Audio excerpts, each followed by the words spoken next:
Greetings, my friends. This is Maerlande, returning to you with turn number 37 of the Spectacle of Perspicuity. I'm at peace with Helheim, so basically, there's not a tremendous amount of action for me. I've changed up my research a bit, completed some evocation. I reached the target on enchantment of level 6 for now, but I'm carrying on a balanced approach.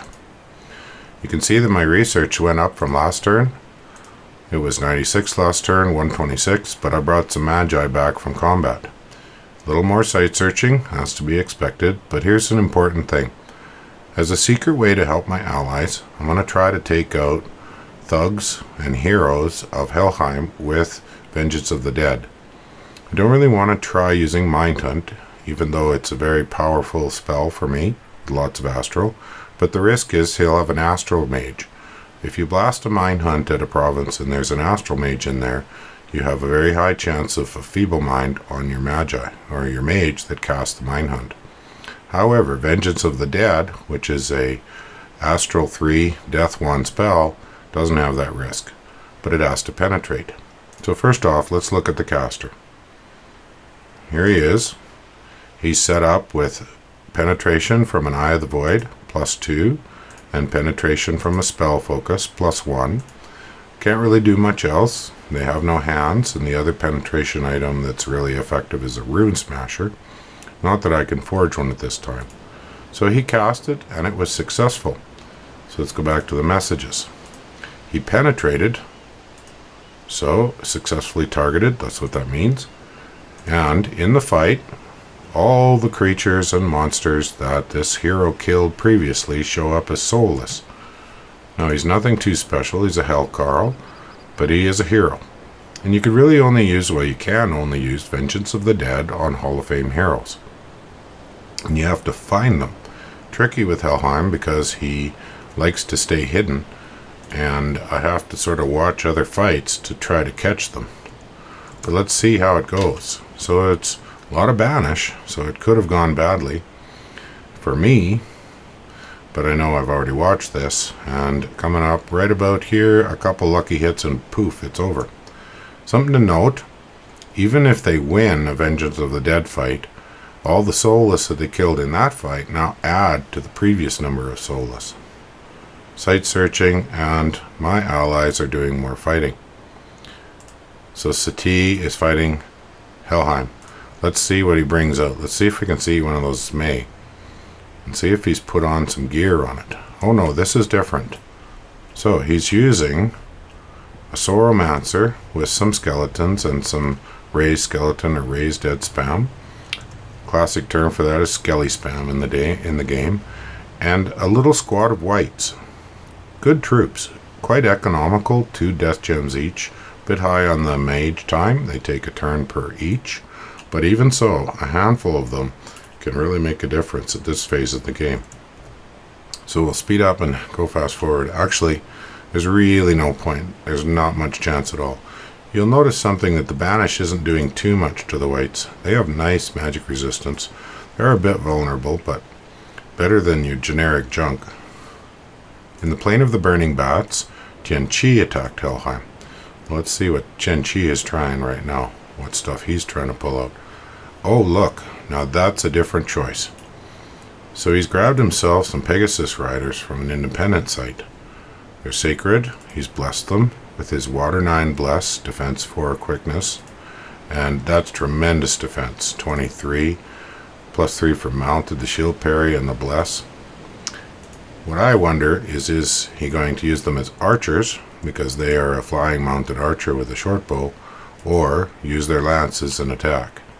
He is holding, probably to ensure that he gets his bless on. And then we'll just watch and see. No, he attacked and went forward. Funny how they are on hold attack, but they still shoot a bit. And the lightning bolts are a little bit costly. They're a very pricey unit. I believe, I can't really look at it up right now, but I believe they're 80 gold each. So not a cheap thing to mass, but an effective raiding force. Something I might have done, though, if I was playing Tianqi, I probably would have, since he's not using a flying commander, I probably would have put a little bit of infantry with shields in front of that mage, because a stray arrow would have ended that fight quickly. In the northern Batmanian foothills, Tianqi's attacking Helheim again. Let's see if he's trying something different, because his little squads of militia... Oh yes, that's a serious army. But it's fighting a trivial bit of province defense. So just watching it to see his setup, pretty classic. Up front is using light infantry or mediums. Move 2, yeah, with big tower shields. So not an effective attack force, but a very good arrow soak. And on the sides, his warriors of the 5 elements with the bless. Quickness and defense. And they're going to chew things up. But we aren't going to be able to see much in that fight. Well, let's look here and see what happens in the procedurally generated city. This is Helheim attacking Tianqi back. We'll see who's got what.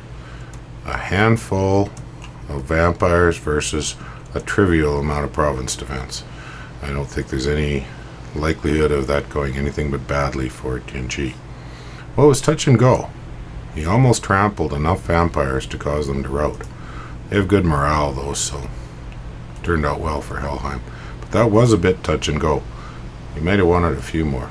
Okay, here's Tianqi attacking Helheim again. Now this is going to be hopefully something different and interesting. Ah, I see. Okay, another similar setup to the previous one. He's supporting it with 3 magi, and it depends on his research how this will go. 3 magi in the center, and then another 3 over here, which I'm sure will be blessing.